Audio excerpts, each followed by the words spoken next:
आज की कहानी का नाम है मौत का पुजारी।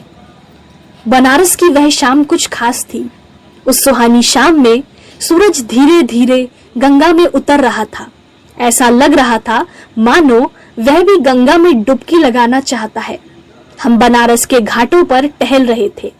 हमारी निगाहें किसी को ढूंढ रही थी।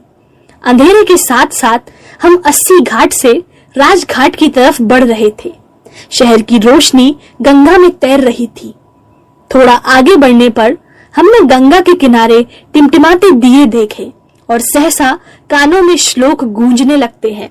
यह दशाश्वमेध घाट पर हो रही गंगा की आरती का दृश्य था। जीवन के संघर्ष और अध्यात्म का अद्भुत मेल, एक अलौकिक दृश्य, एक दिव्य अनुभूति। यह घाटों पर आने वाला हर आदमी अपने आप में एक दर्शन है।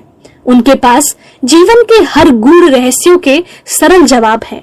हम उनसे मिलते हुए, बतियाते हुए ऐसी जगह पर पहुंचते हैं जहां जीवन की उस सच्चाई से हमारा साक्षात्कार होता है जिसे मृत्यु कहते हैं। हमारे चारों तरफ चिताएं थीं, धू धू करती जलती लाशें, जीवन का अंतिम सत्य, अंधेरे और रोशनी का मेल। हम हरिश्चंद्र घाट पर थे।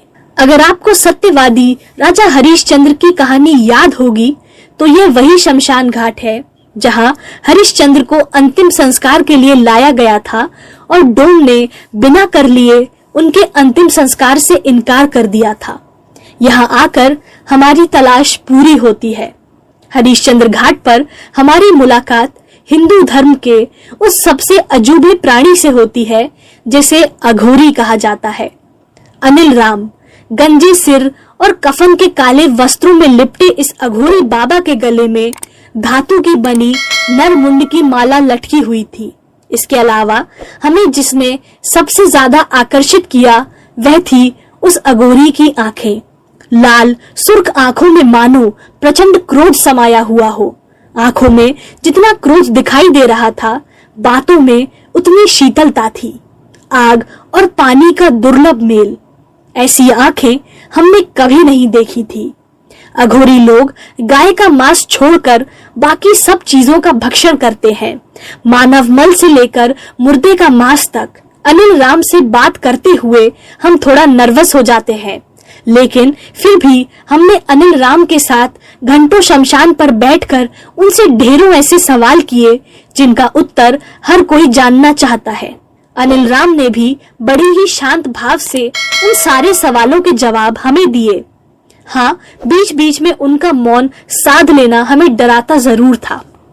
अघोर पंथ के बारे में अनिल राम हमें बताते हैं कि अघोर का अर्थ होता है सरल, और सरल बनना बड़ा ही कठिन है। सरल बनने के लिए ही अघोरी को कठिन साधना करनी पड़ती है। आप तभी सरल बन सकते हैं जब आप अपने से घृणा को निकाल दें। इसलिए अघोर बनने की पहली शर्त यह है कि इसे अपने मन से घृणा को निकाल देना होगा। अघोरी इसलिए लाशों से सहवास करता है और सबसे घृणित जगह शमशान में रहते हुए मानव के मांस का सेवन भी करता है। ऐसा करने के पीछे यही तर्क है कि व्यक्ति के मन से घृणा निकल जाए। जिनसे समाज घृणा करता है, अघोरी उन्हें अपनाता है। लोग शमशान, लाश, मुर्दे के मांस व कफन से घृणा करते हैं, लेकिन अघोर इन्हें अपनाता है। हमने अनिल राम से जब यह जानना चाहा कि क्या उन्होंने भी यह सब किया है, तो वे थोड़ी देर के लिए जड़ हो जाते हैं, फिर मौन तोड़ते हुए कहते हैं, जो चीजें शमशान में की जाती हैं, उसे वहीं छोड़ देना चाहिए।